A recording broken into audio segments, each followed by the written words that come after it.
Olá! No vídeo de hoje vamos dar continuidade à nossa série Animais Míticos ou Seres Míticos e o assunto será a sereia, um assunto que dispensa apresentações, afinal de contas, quem não conhece a imagem da sereia?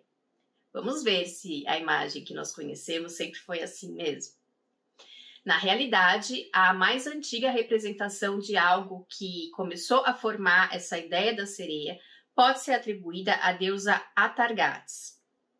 Essa deusa era adorada na região da Síria, em uma cidade que se chamava Hierápolis, e ela se espalhou, esse culto se espalhou não só por esses povos antigos que habitavam a Síria, mas também por todo o Mediterrâneo. Então nós temos menções da deusa Atargates em textos fenícios, gregos, romanos.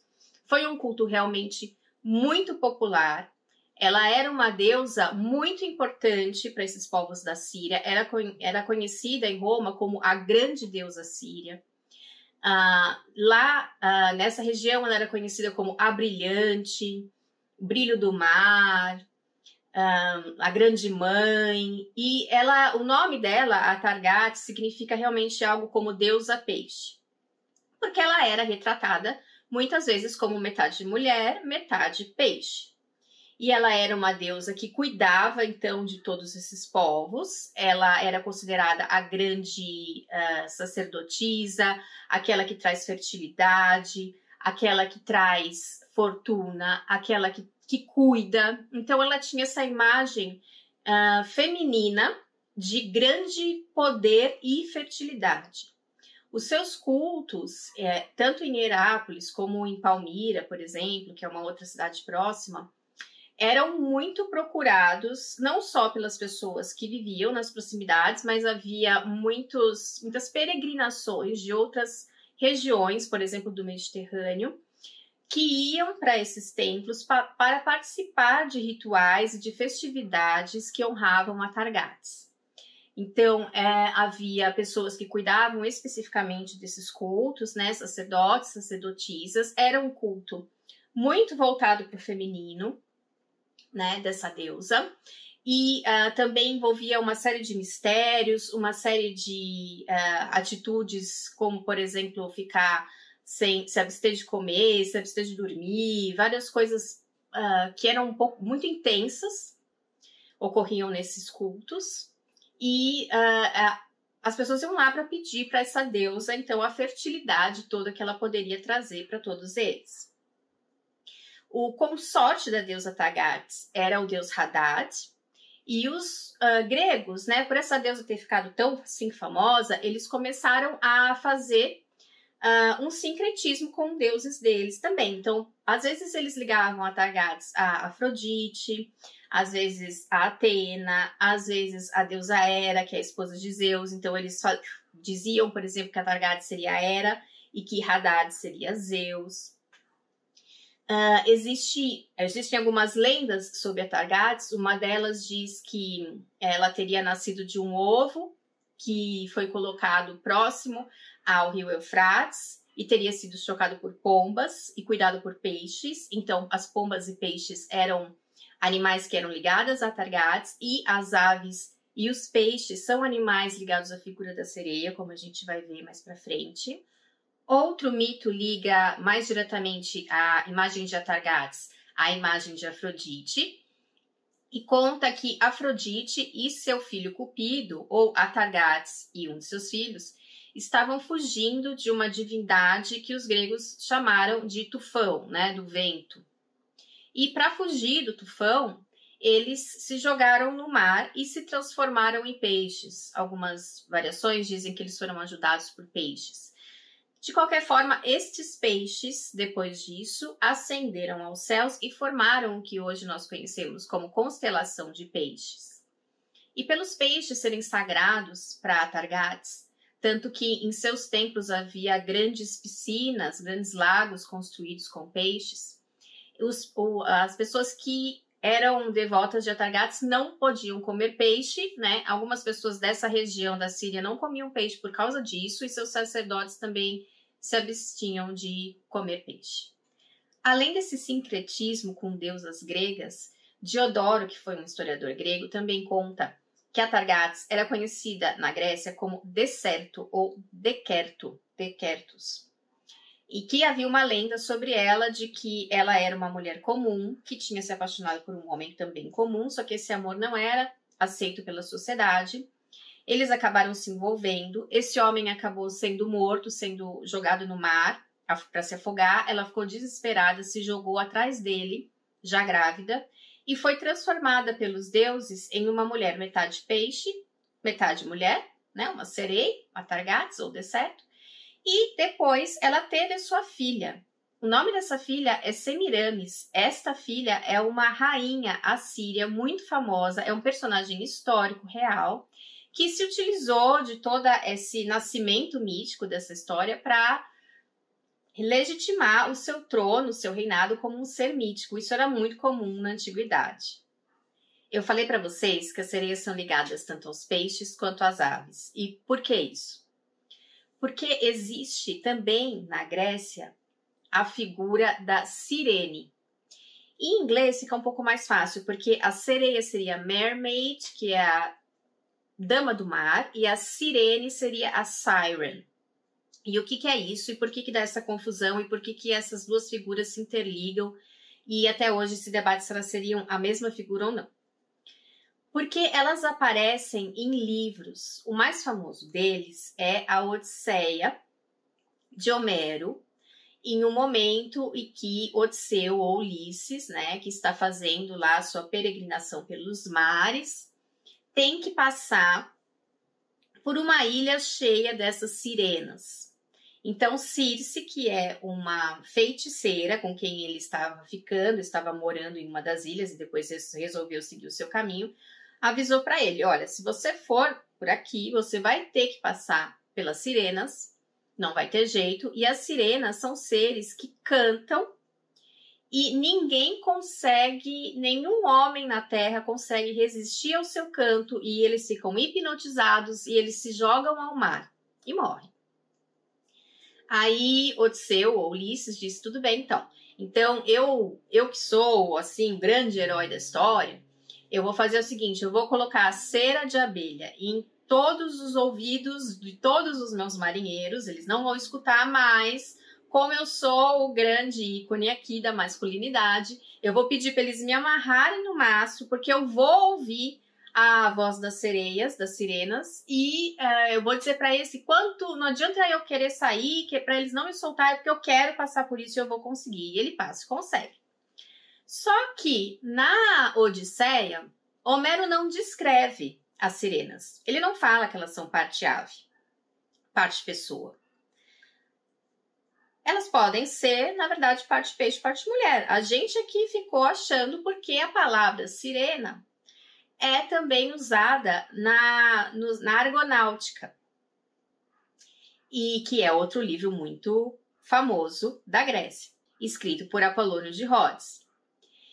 E lá nesse livro, na Argonáutica, ele diz também, na sua jornada do seu herói Jasão, que ele encontra as sirenas e aí sim ele diz que elas são parte aves, parte mulher.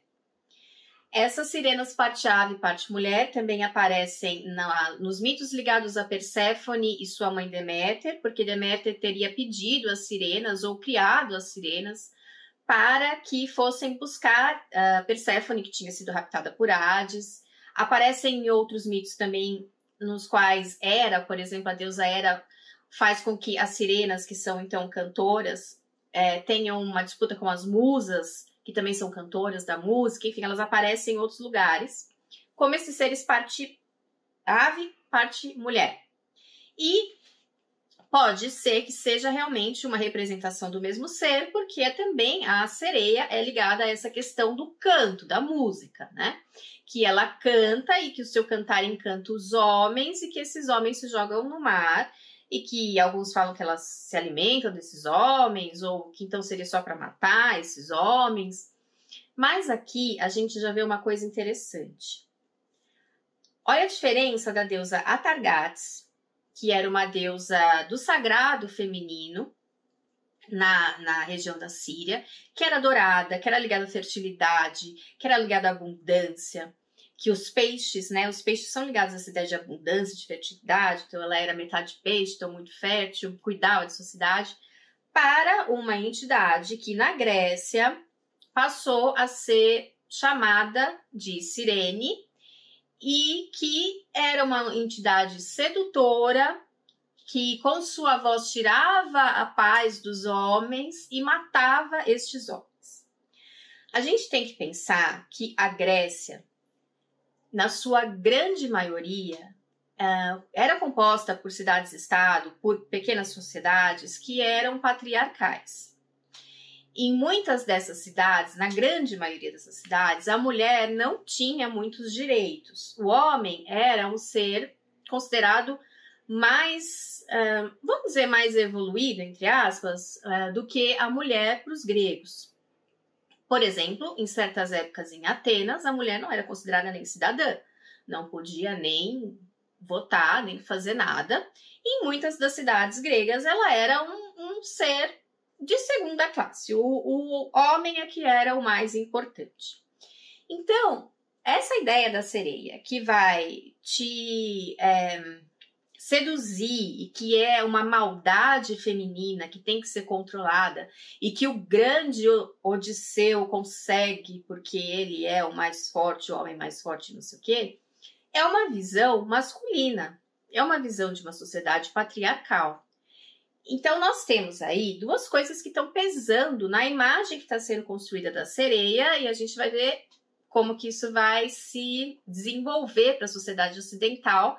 Mas antes eu queria falar um pouquinho das sereias da Ásia, porque essas também são um pouco diferentes. Na China, por exemplo, existem muitas lendas com sereias ou com seres que se parecem com sereias, metade mulher, metade peixe. Vou deixar aqui alguns nomes, porque realmente não sei pronunciar, são lendas diferentes desses nomes que eu vou deixar aqui. Mas em uma delas, por exemplo, a sereia é um ser considerado muito puro, quase um unicórnio. E suas lágrimas se transformavam em pérolas, de tão pura que ela é. E aí, um homem que tentasse capturar a sereia era um homem mau, porque você não pode fazer isso com um ser tão puro. E aí, essa sereia, para se proteger, cantava, e com esse cantar, o homem morria. Mas olha só que interessante, o cara mal da história não é a sereia aqui, é o homem.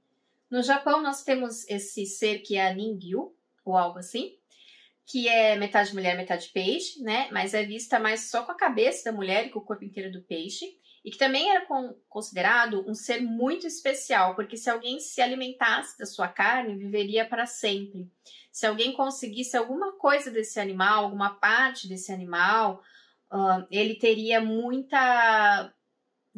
vigor, ele poderia ser curado de doenças, ele teria longevidade. Então também é um animal aí ligado à fertilidade, né? A ideia daquele que é fértil, daquilo que te mantém, também nessa figura do Japão. No hinduísmo também há sereias, por exemplo, nas versões do Camboja e nas versões tailandesas do Ramayana, que é um livro muito importante para os hindus, há a figura da sereia dourada. Essa sereia dourada é, de fato, uma mulher, metade peixe, que queria atrapalhar os planos do deus Hanuman de construir uma ponte que ele estava construindo para certo lugar, mas ela acaba se apaixonando por ele. Então, assim, existem inúmeras imagens de sereias nesse contexto asiático, em outros contextos de outros lugares do mundo, mas como esse vídeo não pode ficar gigantesco, eu vou eleger alguns deles, por favor, não fiquem bravos. De qualquer maneira, é importante dizer que em alguns lugares, como por exemplo no Luristão, que é uma região antiga do Iraque, na Indonésia e também na África, haviam figuras que pareciam sereias que eram muito ligadas a essa questão da fertilidade, de trazer coisas boas para as pessoas, de trazer essa energia feminina do prover. E, por exemplo, na África havia uma figura que se chamava Mama Vata, que seria a mãe das águas, e essa figura carregava um espelho.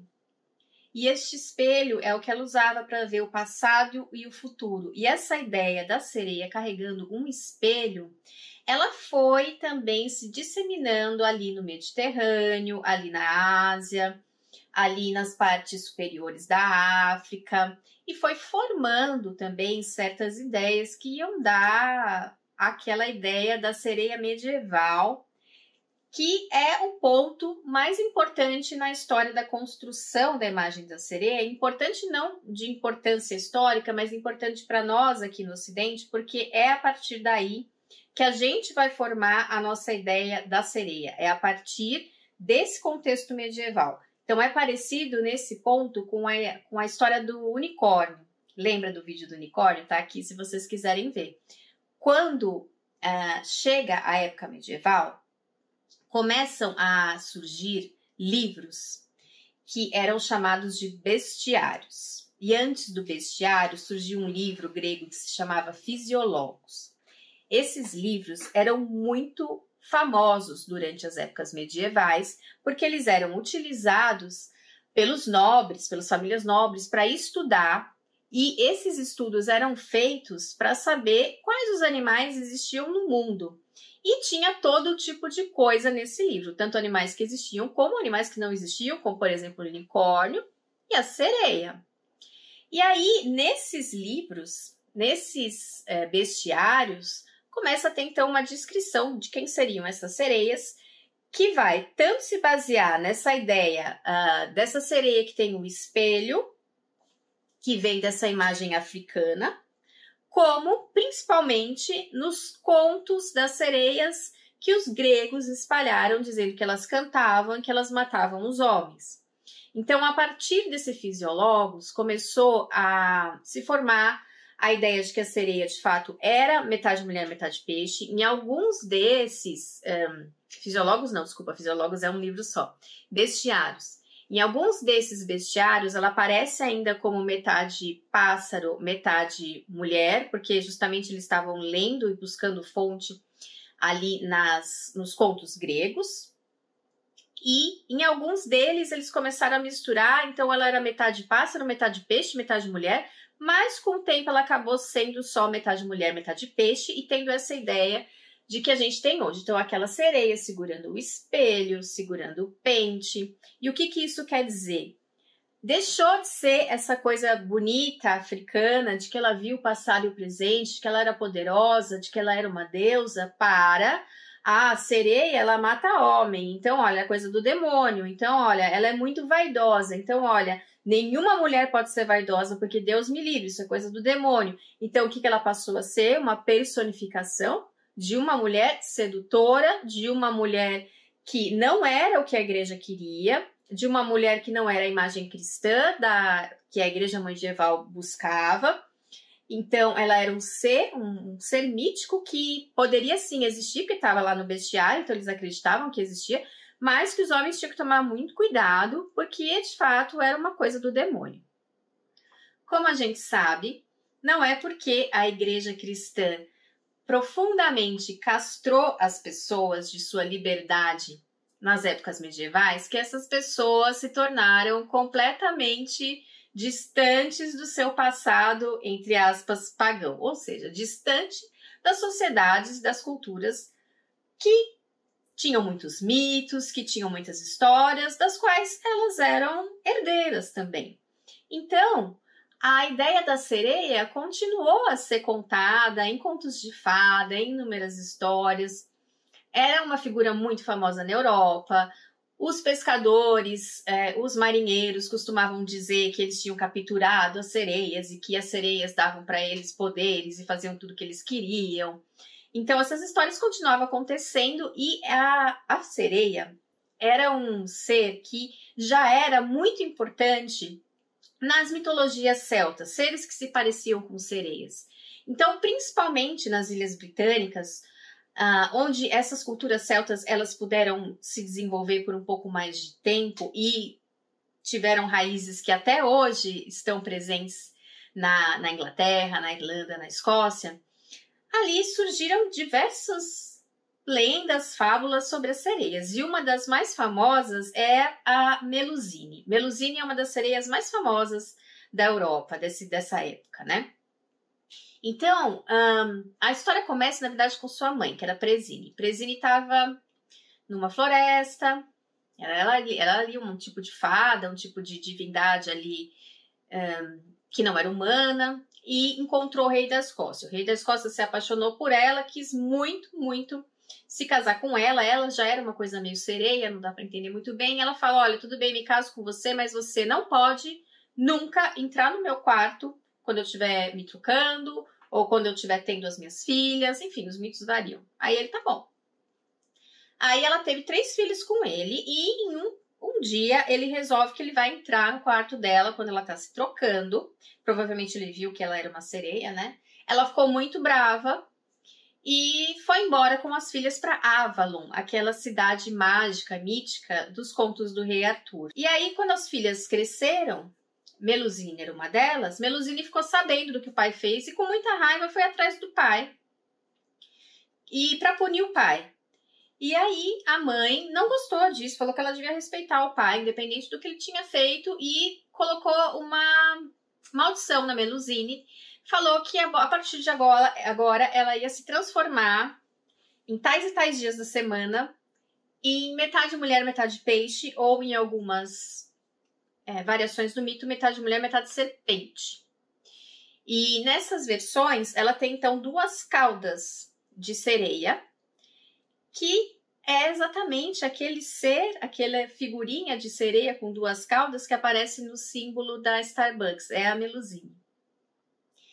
E aí a história se repete. Melusine está numa floresta, agora na França, surge um nobre, quer casar com ela fala que tudo bem, mas que desde que ele não entre no quarto dela em tais dias, ele entra, descobre que ela é uma sereia de 2 caudas, e por aí vai. No século XVI, mais uma vez, Leonardo da Vinci nos surpreende dizendo que as sereias eram essas mulheres que encantavam os homens e que à noite subiam nos navios e então podiam matar estes homens. Leonardo da Vinci surpreende as pessoas, né? Esse grande gênio que acreditava em unicórnios e em sereias. Olha só. Também no século XVI, os europeus chegam aqui nas Américas. E como eu disse no vídeo do peixe-boi, quando Colombo chegou aqui nas Américas, ele e seus companheiros do navio, vendo os peixes-bois, acharam que os peixes-bois eram sereias e tiveram a pachorra de escrever ainda que elas eram muito feias, que elas não eram tão bonitas quanto as pessoas falavam. De fato, né, um peixe-boi realmente não vai cumprir essa função.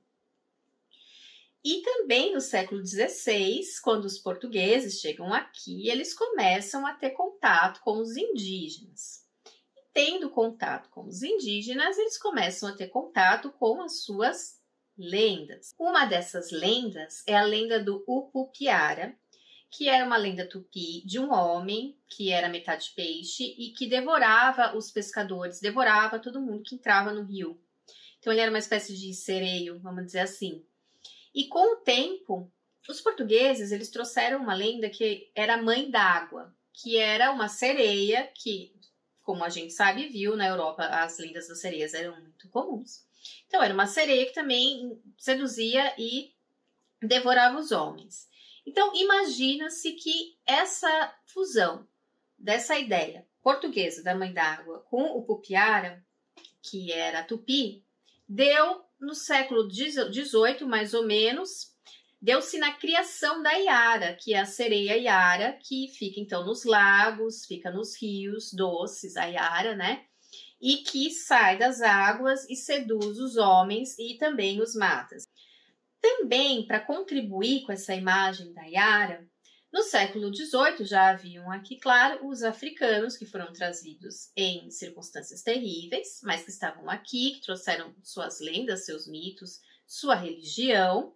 E nessa religião estava Iemanjá, que era diferente lá na África, mas que aqui no Brasil foi unida a essa ideia da mãe d'água, foi unida a Iara, foi unida a Nossa Senhora e que foi considerada uma sereia do mar. Então, nós temos em várias músicas, várias poesias, Iemanjá sendo chamada de Iemanjá, rainha do mar, sereia do mar, Janaína, que é um dos seus nomes. Então, Iara, Janaína e Iemanjá começaram a se sincretizar ali numa imagem brasileira. A Iemanjá brasileira é diferente da Iemanjá africana. Então, para nós, ela tem toda essa conotação de grande mãe, do mar, de fertilidade. Ela é, então, como eu disse, ligada também à figura de Nossa Senhora. E Iemanjá, então, ela parece muito mais com essa figura da Atargates antiga, que era a figura da sereia como grande mãe protetora, como grande poderosa, como grande dona da fertilidade, como aquela que vai proteger os homens. E provavelmente por ela ter sido ligada à imagem de Nossa Senhora, né, pelos portugueses, que viram que não dava para segurar a Iemanjá ali, então eles tinham que fazer com que aquilo se tornasse minimamente cristão, então fizeram com que as pessoas ligassem sua imagem a Nossa Senhora, e assim a sereia ganhou o seu status divino e positivo novamente, mas a sereia Iemanjá, não todas as sereias. Bem, o tempo passa, a gente chega no século XIX e a gente pensa o quê? Nossa, o século XIX já começam, né, as grandes questões científicas a se desenvolverem, temos Darwin, temos grandes geólogos, mas as pessoas continuam acreditando em sereia? Lembra do unicórnio que as pessoas acreditavam no século XIX? Seria a mesma coisa.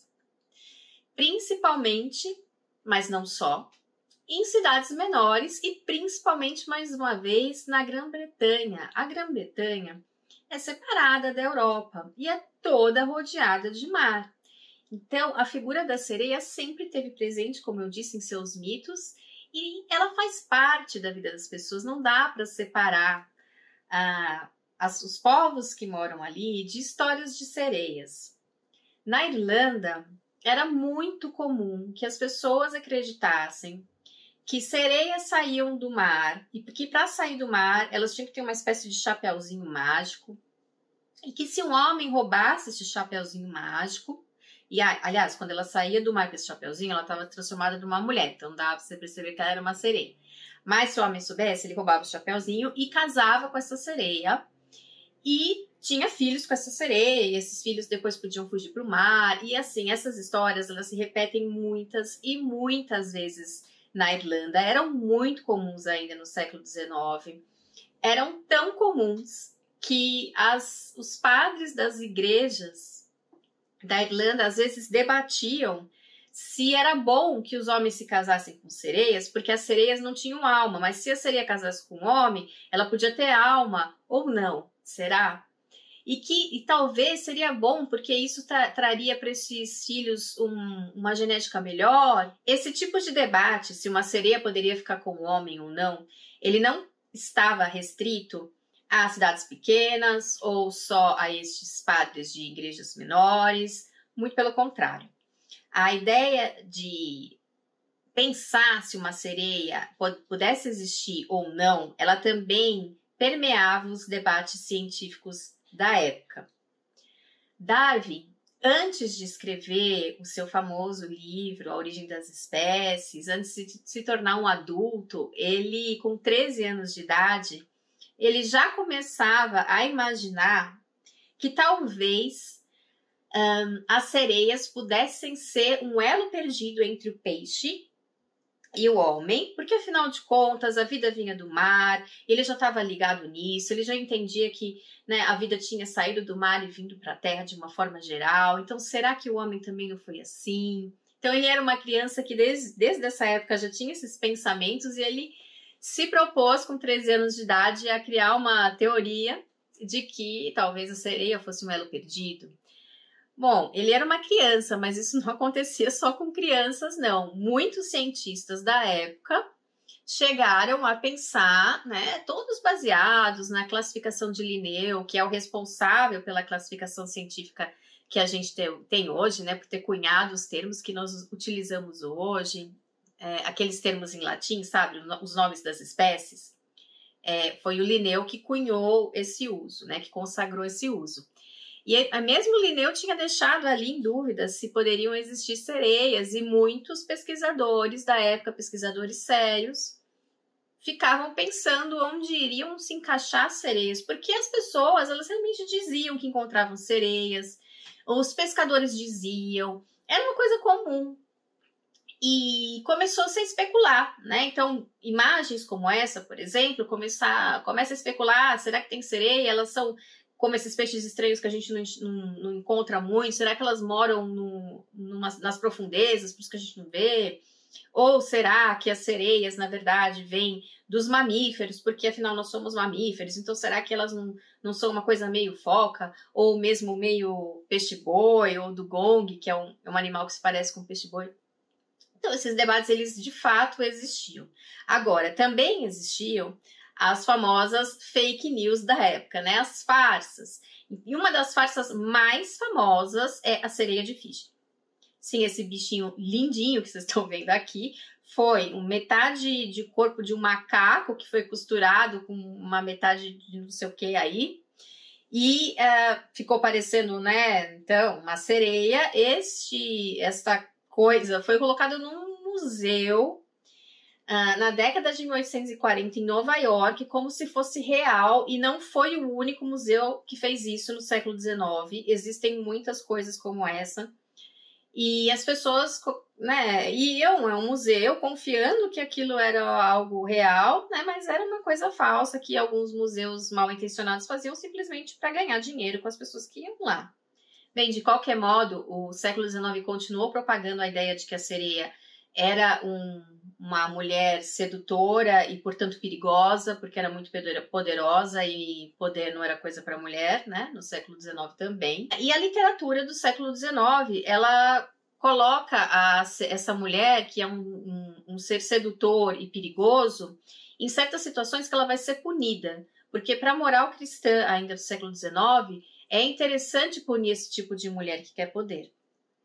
Então, por exemplo, nós temos a lenda de Lorelai, que é uma lenda lá da Alemanha, que era uma lenda já mais antiga, mas que foi escrita e ficou muito famosa no século XIX, que é a lenda de uma mulher que tinha se apaixonado por um homem. Esse homem acabou sendo morto no Rio Reno, e ela começou a fazer uma espécie de bruxaria com os outros homens, começou a se vingar desses homens, e aí, finalmente, ela foi presa e estava sendo mandada para uma prisão, quando ela, andando próximo ao Reno, pensou ter visto o seu amado e se jogou de um penhasco. Enganou os homens que estavam ali, se jogou de um penhasco e morreu no Rio Reno, e se tornou uma sereia, e essa sereia, então, passa a hipnotizar todos os pescadores e marinheiros do Rio Reno e etc. Então, a punição de Lorelai foi se atirar ao mar e ser transformada, né, nessa sereia, mas era uma maldição para ela, porque ela ficou sem seu amado. Algumas histórias do século XIX são um pouco mais boazinhas com as sereias, no sentido de que se elas, esses seres sedutores, que acabam com a vida dos coitadinhos dos homens que não conseguem resistir a esse demônio que é essa mulher bonita, oh meu Deus, coitadinhos, se essa mulher toda poderosa e sedutora resolver ser uma cristã boazinha, aí ela pode ser salva. Olha só que bonitinho. Essa pessoa que é um ser mitológico, poderoso, fértil, rainha do mar, se tornar uma cristã obediente, que não faz nada a não ser obedecer seu marido. Tudo que o século XIX quer. Onde que aparece isso? Por exemplo, na história original da Pequena Sereia, que não é a da Disney. Na história original da Pequena Sereia, a personagem que é a Pequena Sereia, ela mora no mar com sua família, sua mãe e suas irmãs. E há uma tradição entre elas de que quando elas completam 15 anos, elas podem subir à superfície, mais ou menos uma vez por ano, para ver o que é aquele mundo lá em cima. Mas aquele é um mundo perigoso, elas não podem ficar indo muito, então por isso é um evento raro, só para elas conhecerem e verem o que tem lá. E aí a pequena sereia cresce ouvindo as irmãs contarem que as irmãs eram mais velhas, né? Que elas já foram, o que elas viram e tal. E aí chega a vez dela. Aí ela põe a cabecinha lá para fora do mar e tá tendo uma festa de aniversário dentro de um barco de um príncipe. E ela se apaixona por esse príncipe, obviamente. Tem um problema lá com o barco naufraga, ela salva esse príncipe, deixa ele lá na praia, mas ele nunca vê que foi ela que salvou ele, ela tem que voltar, ela volta, tal. E na história original, não é só porque ela se apaixonou pelo príncipe que ela quer voltar, mas sim porque a mãe dela contou para ela que as sereias não têm alma e que quando elas morrem, elas viram espumas do mar. Já os homens têm alma e quando eles morrem, eles vão para o céu. Então ela pensa, se eu casar com esse cara, que além de tudo eu gostei, eu vou ter uma alma imortal, como os homens. Ou seja, eu vou ser uma cristã, né? Nas entrelinhas, leia-se. Eu não vou mais ser essa mulher que fica aqui seduzindo os homens, coitados. Então, ela vai lá na bruxa do mar, pede para a bruxa do mar para ter perna. Essa história é um pouquinho mais trágica do que a história da pequena sereia da Disney, mas o teor é o mesmo. Não vou entrar em detalhes macabros. Mas a sereia fica muda e fica com pernas. E é muito doloroso para ela usar essas pernas. Muito, muito. E aí ela tem que fazer esse príncipe se apaixonar por ela para poder ficar lá, né? E aí, no final das contas, ela encontra o príncipe gosta muito dela e não sei o quê, mas o príncipe precisa casar com uma pessoa que a família dele escolheu, porque ele é um príncipe, ele não vai casar com uma mulher que ele achou pelada na praia, que nem fala. Então, ele casa, de fato, com essa outra pessoa. E aí as irmãs dela ficam muito bravas, querem que ela mate o príncipe, trazem uma adaga para ela matar esse príncipe dos infernos. E aí a pequena sereia fala, ah, não, gente, não vou fazer isso. Eu vou me matar, porque eu não vou machucar esse homem. E aí ela se mata. E aí, ao invés dela virar uma espuma do mar, porque ela teve esse ato de amor, esse ato sublime, né, de poupar uma vida, que seria diferente do que uma sereia faria, porque uma sereia faz o quê? Mata os homens. Foi o que as irmãs dela queriam, né? Aí vai lá e mata esse homem. Afinal de contas, é o que a gente faz mesmo todo dia aqui. Ela não quis. Então, ela foi transformada em uma alma e foi pro céu. Bom ou ruim para ela? Não sei dizer. De qualquer forma, as sereias, elas passaram a ser um elemento da nossa sociedade ocidental indispensável, porque você vê sereia em todo lugar. Não adiantou a igreja e a Grécia e tudo mais querer transformar a sereia num demônio. Olha onde ela está hoje. Em coisas fofinhas, em brinquedos, em roupas e fantasias, e todo mundo quer ser sereia. Então tem coisa que a gente não consegue mudar, porque realmente está no nosso inconsciente coletivo. E para ser um ser mais, então, aceitável pela sociedade, a sereia passou a ser mais fofinha, ser mais boazinha, ser mais brinquedinho, ser mais lúdica, né? Tem a pequena sereia da Disney que ajudou bastante nessa imagem, né? Nessa recuperação da sereia como um ser mitológico legal. Mas ela tem tudo isso por trás, todo esse poder tá aí. Então, ela é um personagem importante para as mulheres, né? A sereia. Ela vai trazer para a gente essa ideia de que a ancestralidade feminina, o sagrado feminino, a gente vê que ele foi bastante massacrado por um patriarcado que vem desde a antiguidade clássica, né? Mas que ele tá aí, que ele é forte, que ele é um dos elementos do nosso inconsciente e que ele se mantém. Hoje tem até profissão de sereia.